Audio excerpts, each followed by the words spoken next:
2,000 కోట్ల రూపాయలు 18 అడుగులు పర్మిషన్ తీసుకొని 100 అడుగులు తవ్వేసిన వాళ్ళు వీళ్ళని ఎలా నమ్ముతాం? కేంద్ర ప్రభుత్వం ముసాయిదా పంపిస్తుంది ఇలాంటి చెక్ చేయమని. ఈరోజు చెప్తా ఉన్నారు వైసీపీ నాయకులు, సజ్జల రామకృష్ణారెడ్డి గారు చెప్తున్నారు మరి ఊరికి రేపు చేశాం, అది నిజంగా అమలు చేయట్లేదని.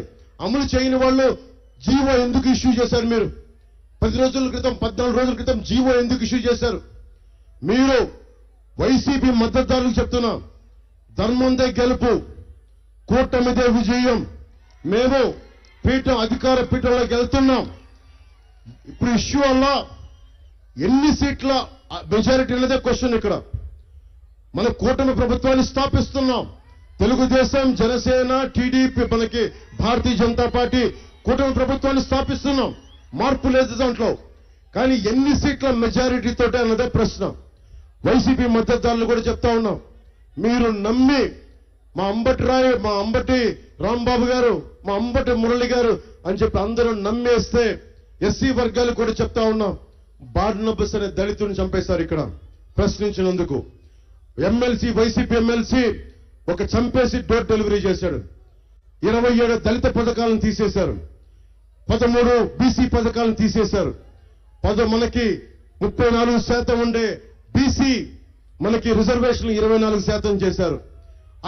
మనకి లా అండ్ ఆర్డర్ లో నడిపిస్తా ఉంటే అమర్నాథ్ గౌడ్ని పొలాలు చేలలో తీసుకెళ్లి పెట్రోల్ వేసి కాల్ చేశారు. ఎక్కడ రక్షణ ఉంది? దేనికి? సాగునీటికి లేదు, తాగునీటికి బాధ్యత తీసుకోరు, పోలవరంకి బాధ్యత తీసుకోరు. ప్రభుత్వాలు మాట్లాడుతూ ఉంటే రోడ్లు వేయరు, గోతులు ఏంటంటే బూతులు తిడతారు, ఏదంటే దాడులు చేస్తారు, ఏదైనా చూసుకుని ఏదైనా దిగుతాను అలాంటి వచ్చి మాట్లాడుతూ ఉంటే హెలికాప్టర్ ప్యాడ్లో గోతులు తీసేస్తారు. భవిష్యత్తు మీ చేతుల్లో ఉంది. వైసీపీ మద్దతుదారులు కూడా చెప్తా ఉన్నాను, మీరు కనుక మళ్ళీ మీరు కూడా ఇంకో లాస్ట్ టైం లాగా నిలబడితే మీరు నా మాట నమ్మండి, మీ ఆస్తులు గాల్లో పెట్టిన దీపమే ఎగిరిపోతాయి. జాగ్రత్త. మీ భవిష్యత్తు కోసం చెప్తా ఉన్నాను. చెల్లినే గౌరవించిన వాడు, చెల్లికే ఆస్తులు ఇవ్వని వాడు రేపొద్దున మీ ఆస్తులకి ఏం గౌరవిస్తాడు? ఒకసారి ఆలోచించుకొని చాలా జాగ్రత్తగా మీ భవిష్యత్తుని మీ నిర్ణయం తీసుకోండి. నా సంపూర్ణమైన మద్దతు మనకి ధూళిపాళ నరేంద్ర గారికి. తెలుగుదేశం మనకి సైకిల్ గుర్తు మీద పోటీ చేస్తా ఉన్నారు. పెమ్మసాని చంద్రశేఖర్ గారు ఎప్పుడో సినిమాలో చూసాం, స్వదేశ్ అనే సినిమాలో షారుఖ్ ఖాన్ వచ్చేస్తాడు. అలాగే ఒక నిజ జీవిత చరిత్రది. అలాంటి షారుఖ్ ఖాన్ లాగా ఆయన కూడా అమెరికా నుంచి అన్ని వేల కోట్ల ఆస్తి వదిలి నా గుంటూరు బాగుండాలి, నా ఆంధ్ర బాగుండాలి, నా ఆంధ్రాకి నిలబడాలి మొత్తం వచ్చి తిరుగుతున్న వ్యక్తి. ధైర్యవంతుడు, సాహసవంతుడు, ఉపాధి కల్పించేవాడు, అడ్డంగా నిలబడేవాడు అవసరమైతే.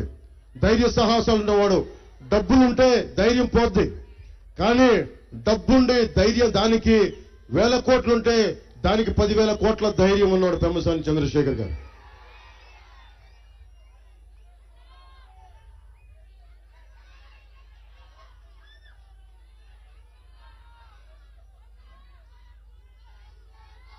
ముఖ్యంగా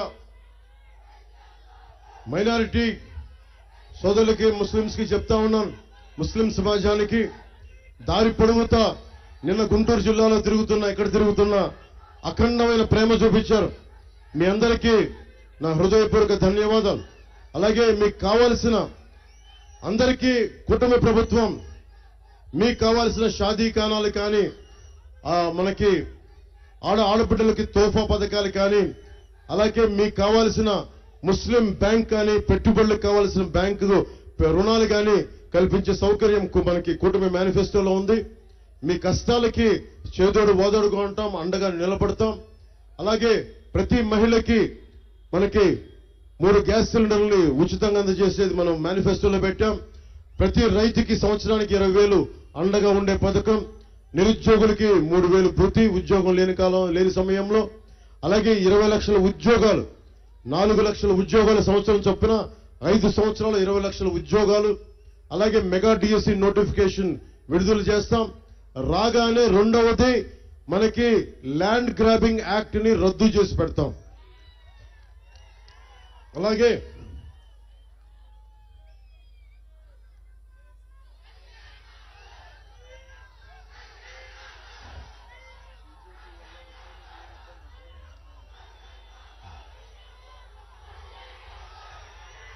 వైఎస్ జగన్ వైసీపీ వాళ్ళు ముఖ్యంగా ఒకటి చెప్తా ఉంటారు, భారతీయ జనతా పార్టీ ఉంటే ముస్లింస్ని ఇబ్బంది పెడతారు, లేదంటే ఎస్సీలను ఇబ్బంది పెడతారని. అదొక అపోహ.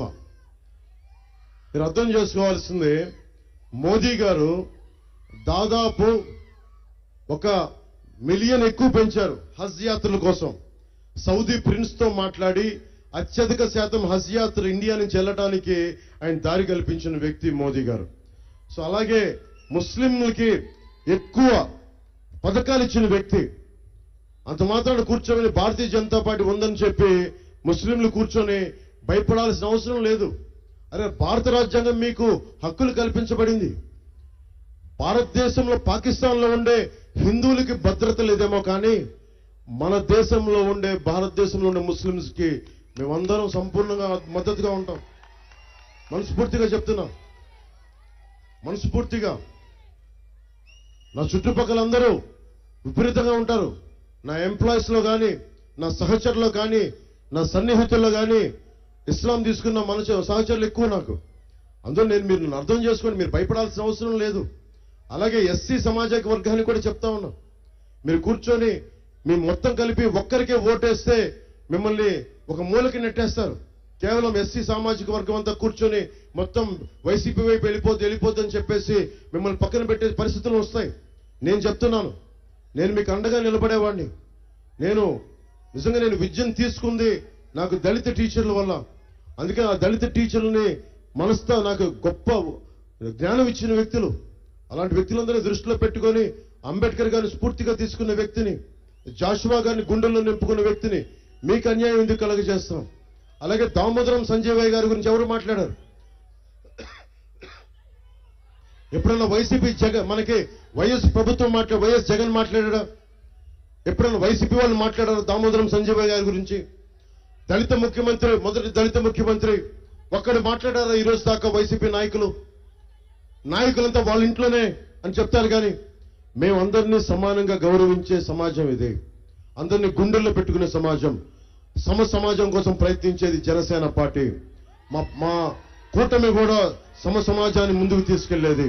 మీ అందరికీ అండగా ఉండాలని తెలియజేసుకుంటూ, మే 13 జరిగే ఎన్నికల్లో మీరు బద్దలు కొట్టేయండి.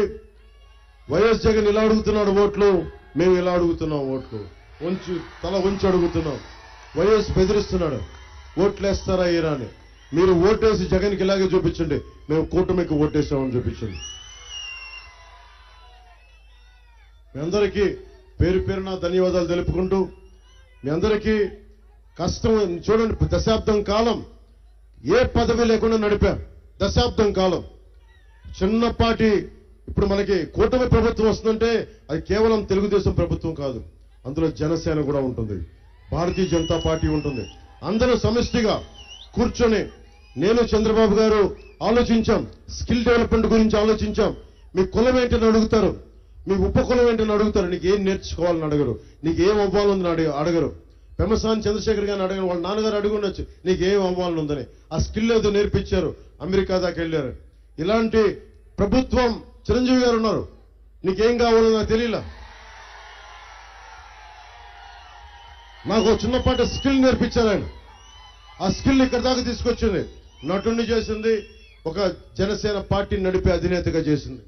అలాంటిది మేము కూటమి ప్రభుత్వం మీకు పెద్దనలా ఉంటుంది. అది మీరు దళిత కులాలకు చెందిన వాళ్ళ, బీసీల, కాపుల, కమ్మవార, రెడ్డ, వెలమ్మ, బీసీల, ఎస్సీల, మాల, మాదిగ ఏదని కాదు. అరే నీకు ఏం నేర్చుకోవాలంది తండ్రి, నీకు తల్లి నీకేం నేర్చుకోవాలందమ్మా?